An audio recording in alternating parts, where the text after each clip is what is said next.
I just had one of those brain burst moments where you suddenly realize exactly how to say something you've been trying to say in a bunch of different forms through different videos.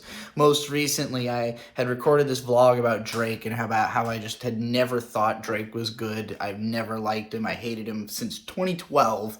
And there's a few other people who are in the same shoes as me where we're watching people try to litigate when did Drake fall off, when did he go downhill, and there's people like me or Toure or Anthony Fantano who are looking at this and going, what are you fucking talking about? When was Drake good? And what it comes down to is that all of us hated his lyrics. We hated who he presented himself as through his lyrics. And the lyrics are an integral part of the experience of music that has lyrics. Because even if you don't notice them at first, there's a pretty good chance you're going to notice them eventually. I used to love the song Nice for What. I will unreservedly admit that that song almost turned me around on Drake because I liked it so much. Mostly because it's a Lauryn Hill sample of a really incredible part of a song that when looped made just the best beat. I don't know how it took so long for somebody to figure that one out. I don't know how that wasn't already a Kanye West song, Never mind him and all the things you're going to start noticing about his old lyrics when you start coming through them with a new lens and realizing that he's the same guy. Drake, when you go back through Nice for What and you hear him talking about how you were fine in your high school photos, with the perspective you have now, it ages like shit. Well, you know what? Actually, shit when fermented can turn into like jankum, and even that will give you more of a pleasant experience than Drake will in 2025. So this raises the question, can you be a great writer if you are not also a great person? And what does it mean to be a great person? How do you recognize a great person? How do you qualify a great person? Well, personally, I think that greatness is represented by a lasting sensation of, what's the word I want? Quality? Like a lasting sensation that the experience you had was good. And even on reflection, it stays good or even gets better. Or if you revisit it, it stays good and gets better.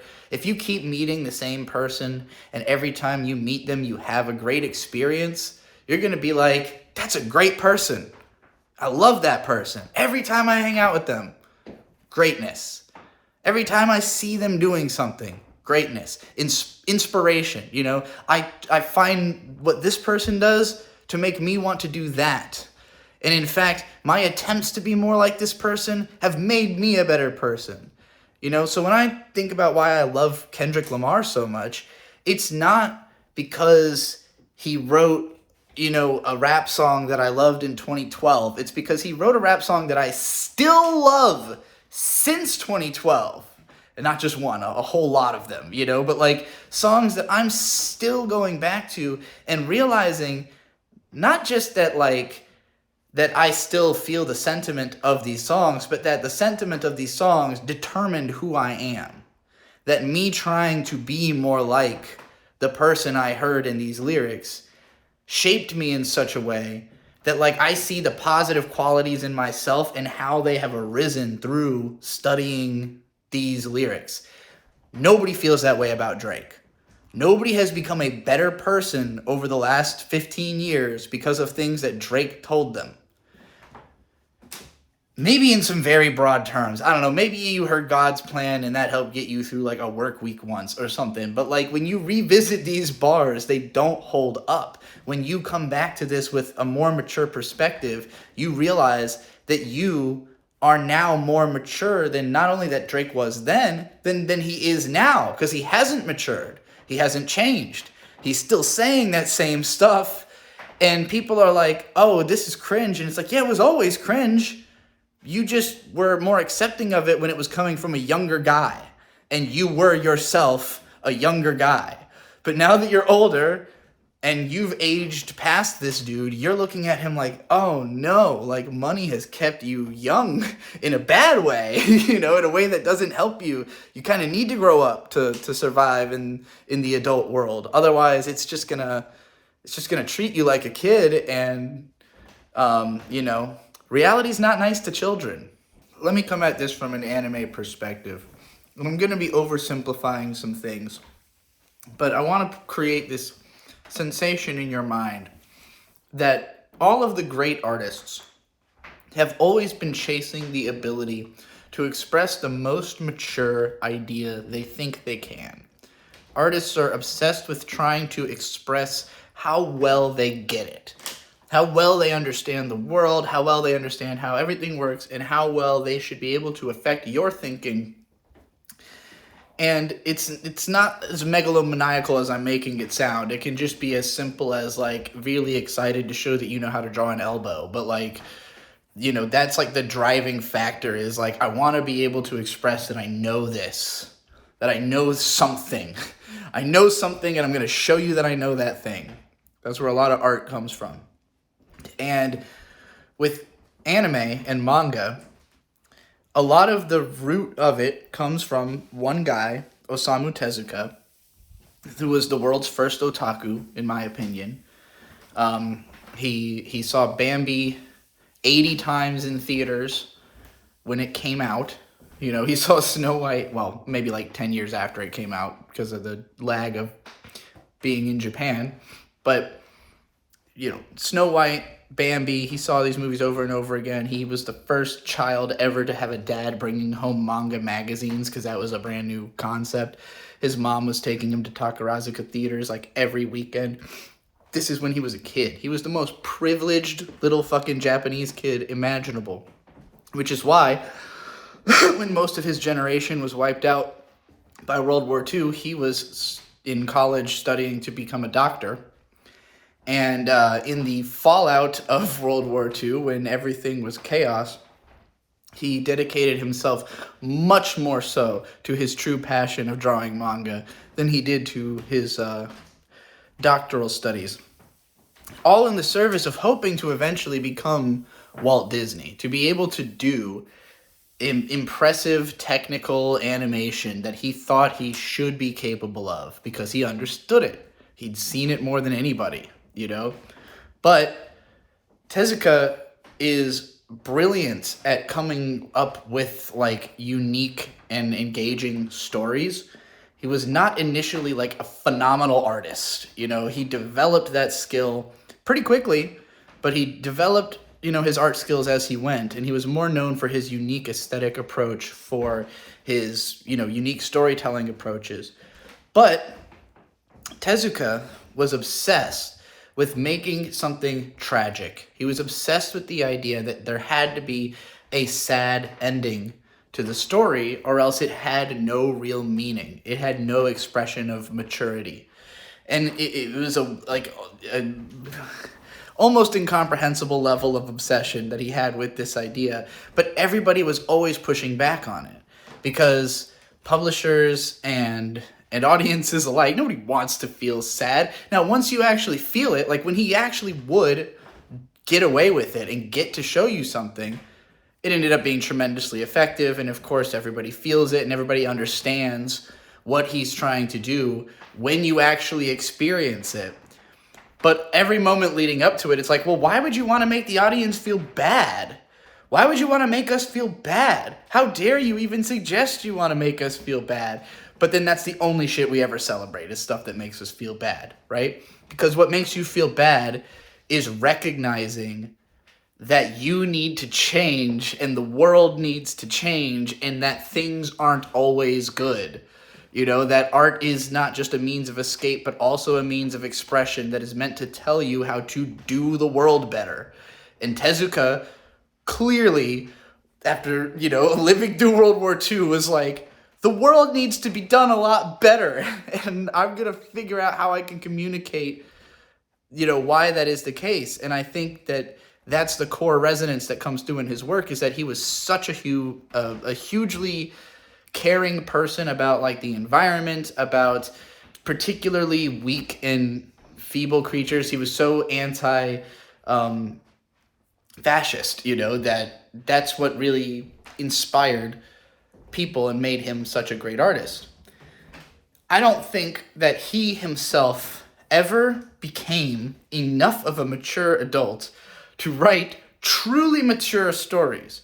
Because this man started drawing when he was 15, he got famous when he was 19, and he did not stop drawing until he was dead at 60.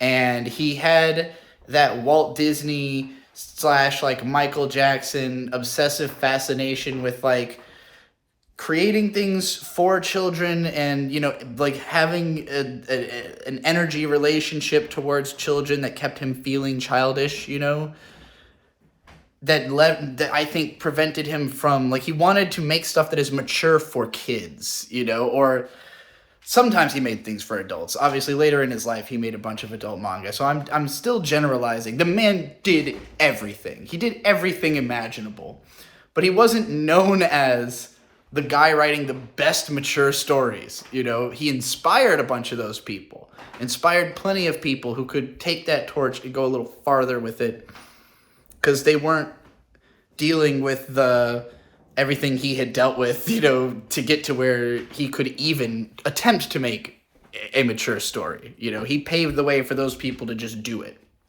It occurred to me just now that the reason for Hayao Miyazaki's legacy having become so much more than Tezuka's on like a recognition level, that like more people care about Miyazaki than ever cared about Tezuka, in spite of the fact that Tezuka is, he is ultimately more influential, but that won't always be true, because Miyazaki has now been more influential, and so there are more people who will never have consumed Tezuka's work who will have consumed Miyazaki's, and Miyazaki was not drawing from Tezuka. So it's not like a case where Miyazaki couldn't exist without Tezuka. The industry wouldn't be the same way, but Miyazaki would have preferred it to be the way it would have been without Tezuka. So I would describe The Wind Rises as a film that is mature in a way Tezuka could not achieve within his lifetime, and is itself a repudiation of Tezuka's lifestyle. The point of that movie is that Miyazaki regrets having worked so fucking hard. He regrets that he didn't get to be there for his mother for enough time to really,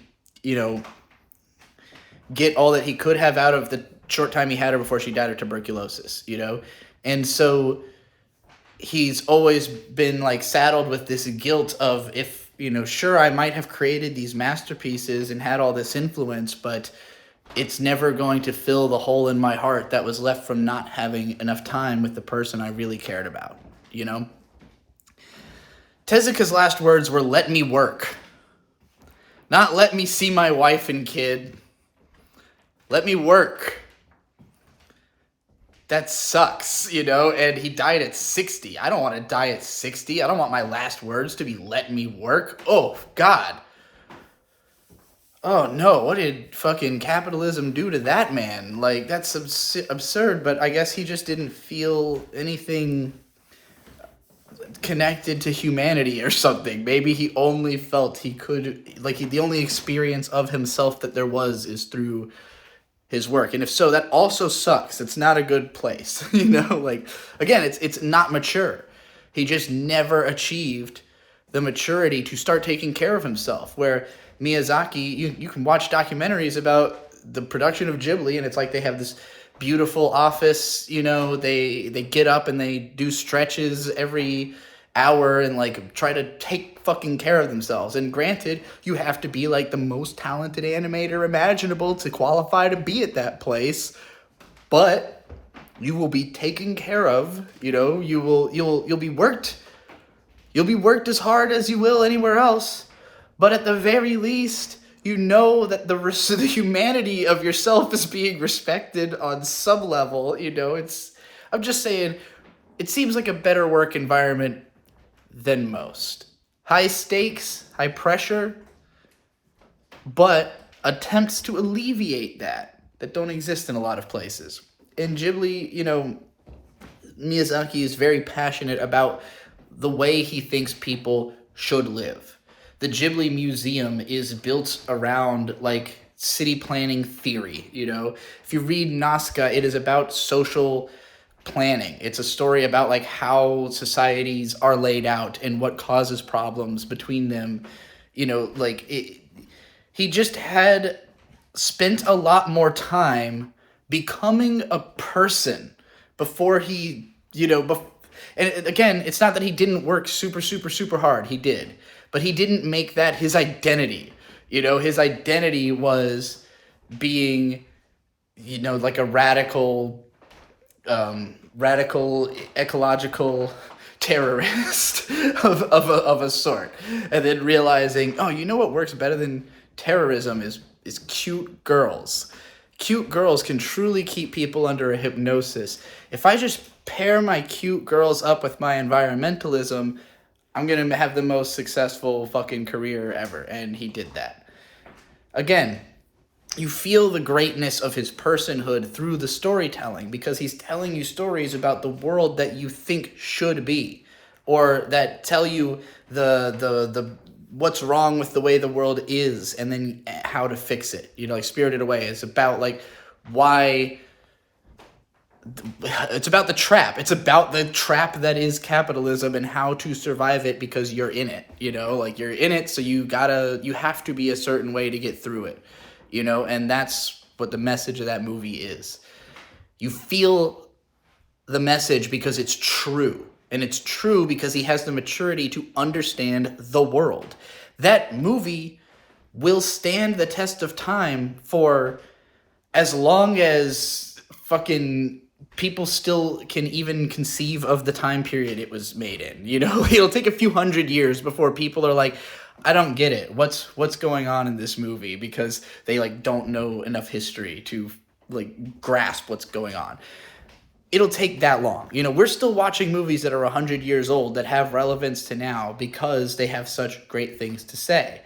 And it's not that any one person necessarily makes the movie great. Oftentimes it takes a bunch of great people, but it also usually takes a great leader to bring together a bunch of great people, and to keep that message on point, which is why Miyazaki gets so much credit. And he does do a lot of the work.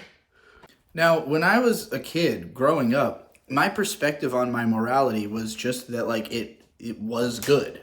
Like, I thought my parents are good people. I've been instilled with good values. I'm a good person. And so, in the early part of my life, I oftentimes was butting heads with other people over just feeling like nobody else was a good person. Like, I expected them to be.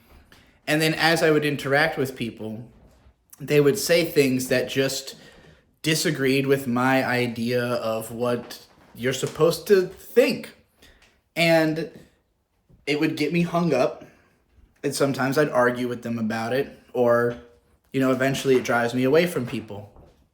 And it's not that I was always necessarily wrong, but like nobody is all good. And I didn't know that about myself yet. I had not really realized that I was not all good until really catching myself being mean to my brother Victor, like throughout just like the more troubled part of my childhood when I was getting bullied in school and just not fitting in and not really communicating with my mom very well. I, became like a lot more manipulative and kind of sadistic with Victor, and would just like make him do shit just for the sake of someone doing something for me, have some kind of power over someone.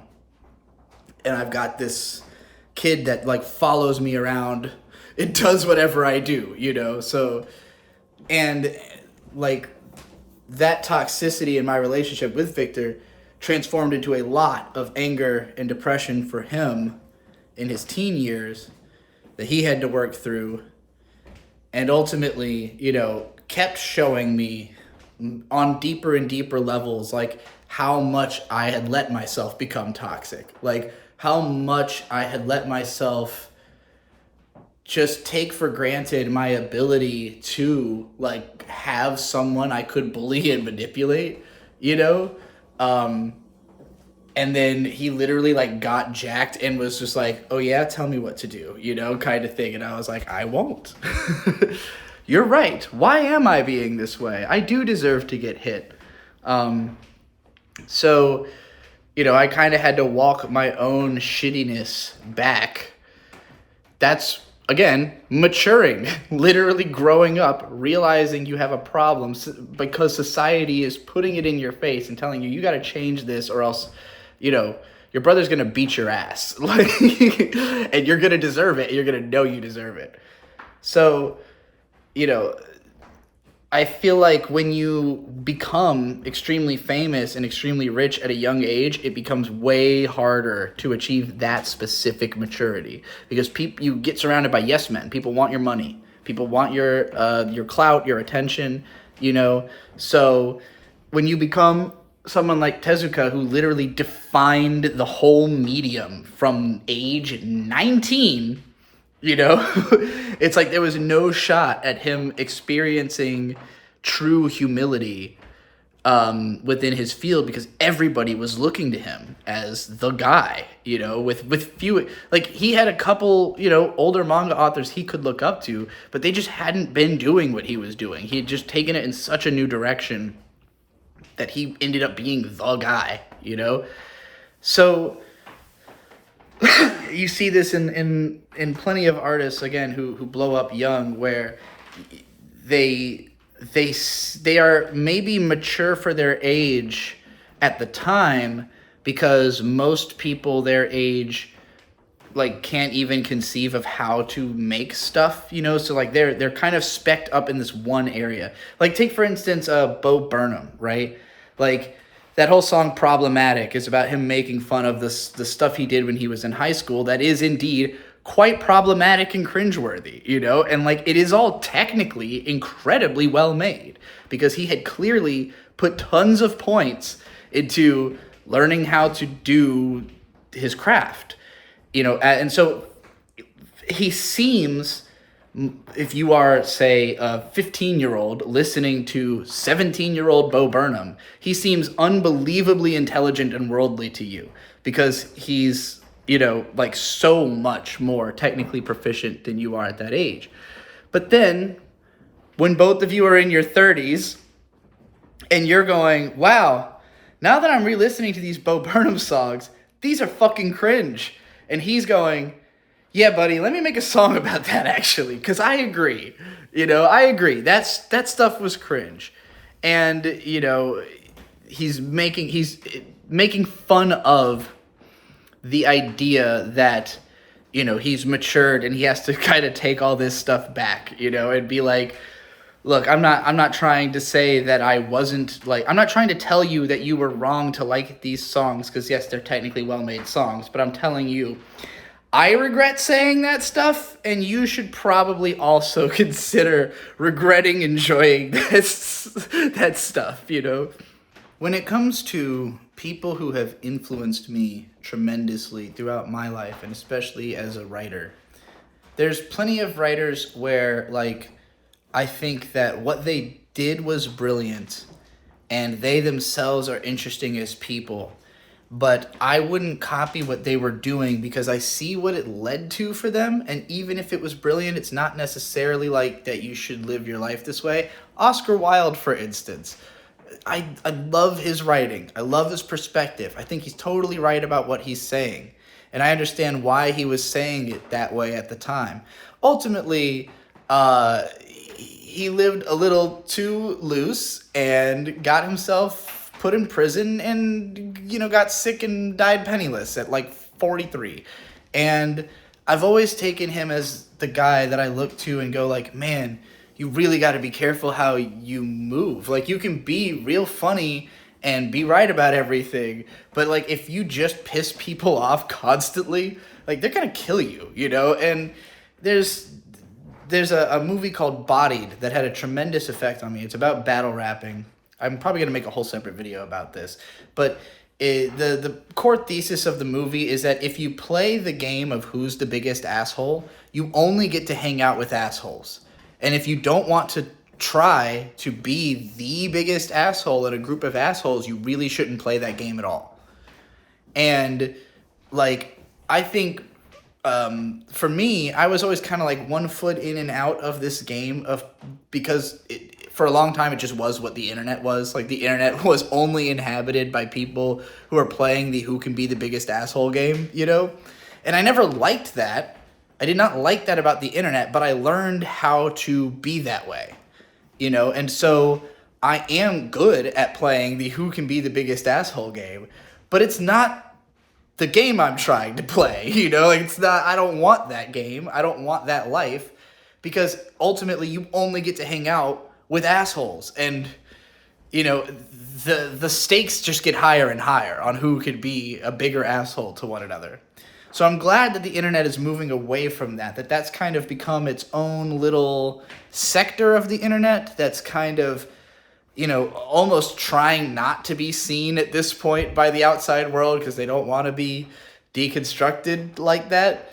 But, you know, there's more to the internet now. There's room to just be a good, normal person and live your life and also have an internet presence and not have to play the who's going to be the biggest asshole competition or pretend that you're like not human, that you're just like a corporate face of a channel and like the real you is somewhere off in the world, you know? Like you can just be regular on the internet now. I think we're getting there. Now, when I was in my 20s, I really struggled with the fact that what I thought is a good person, like the ideas I had of what I could do to be a good person, were all things I didn't think I could do.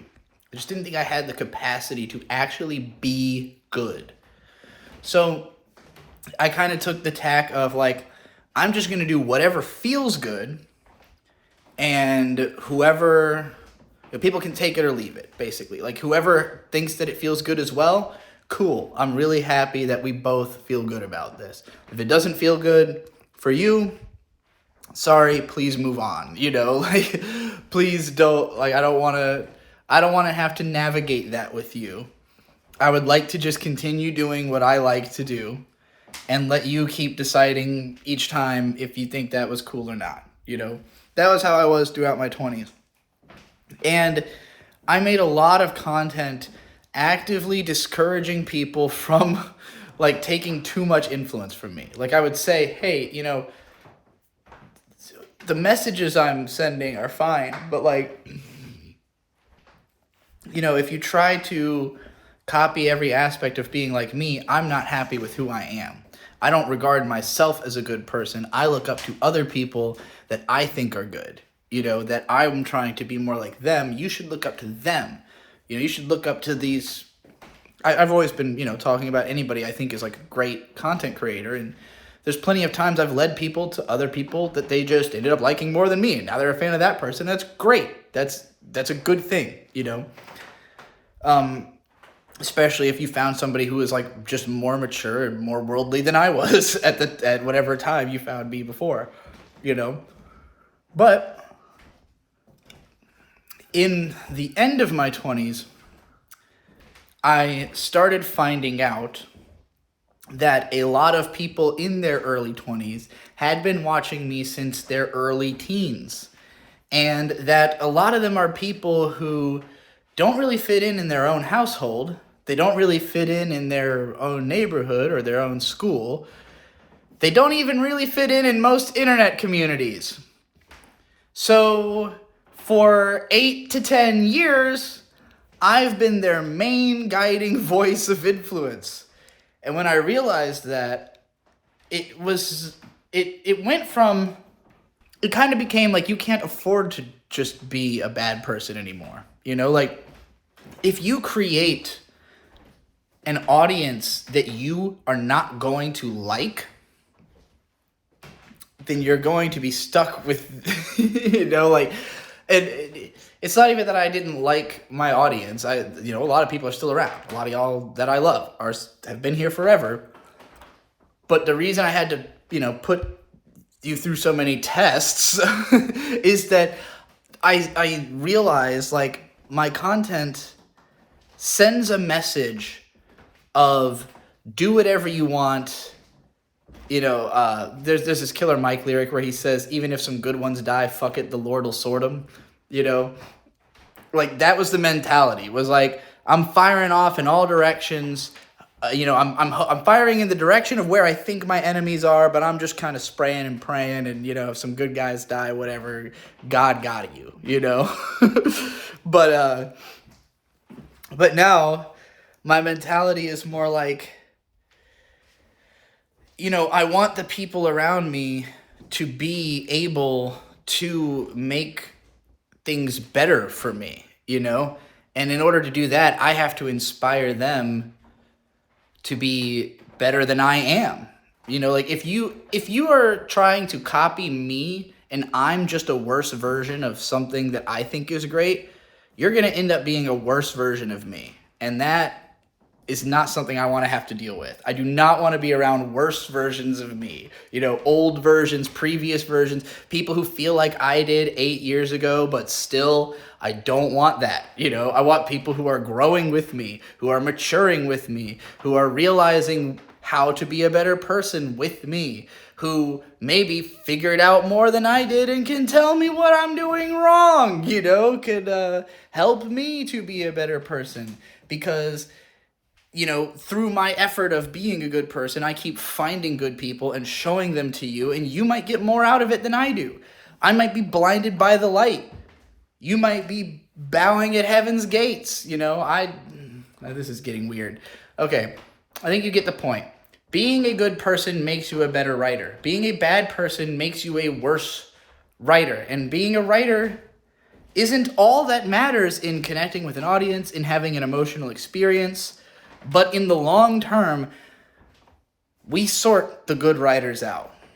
In the long term, if your work still hits 10 years hence, then you survive. And if your work doesn't still hit 10 years hence, that shit gets tossed away. And the people who have a lot of perspective, they can tell right away, right? Like, I had enough perspective when Drake came out to know that he sucked. Anthony Fantano, Toure, these people had been around for a while. That's why they are already successful critics. They were already people who you trust their opinions, and they're saying, actually, this thing sucks. I know you like it right now, but you're not going to like it later. And then they look at Kendrick and they go, this thing rocks. I love it right now. I suspect I'm going to love it later. Perhaps even more. And that's how you should feel about great writing. That's how you can differentiate them, I've done some great writing even before I was a great writer because I talked about things that I really understood. There's certain topics that even when I was very young, I understood certain things very well. Just not enough other things. So again, it's not that it's not that you can't be a young person and say something good or be earlier in your development and still be inspiring. I'm inspired by things I wrote when I was 14, like rereading them and being like, wow, this is actually inspiring. But it's also about a very specific thing I definitely understood. And I'm not looking at every aspect of who I was when I was 14 and going, oh, I want to be like that kid. Like, no, I'm very glad I've graduated heavily from that, but that doesn't mean that person didn't do anything right, So be forgiving to your younger, shittier self. Be forgiving to your current, middlingly decent self, and continue striving to be your future awesome badass self. And figure out who that is by figuring out who do you want to be more like, and not just in the way that like doing literally what they do, but like finding your own version. I realized at some point that I'm no good at giving people help in a physical sense. I'm not like there for people, but in a mental sense, I'm very good at helping people to understand what they are doing and what they are trying to say. That is my specialty. I see you. I can see what you're doing. I can see what you're trying to say. And I'm going to help you say it so that you can move on to the next thing. That's always my goal, is get people moving on to the next thing. Just like that thing you're hung up on, I can help you get through that and you can finally fucking get past it. Because I hate seeing people stuck. I hate being stuck, So that's what I consider to be the positive impact I have on the world through this channel. What makes me feel like my writing keeps getting better. And when I say writing, I'm inclusive of speaking and, anything.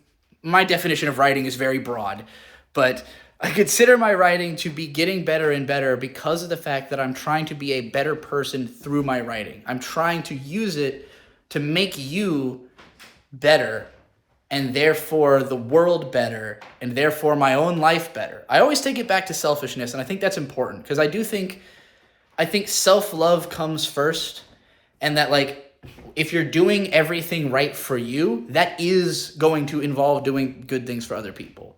Making the world a better place for yourself means making the people around you like you. If the people around you like you, they take care of you and do things for you. So it just makes sense self-preservationally to be a good person. So if that's what it takes to convince you, I hope it works. All right, enough of this. This is long.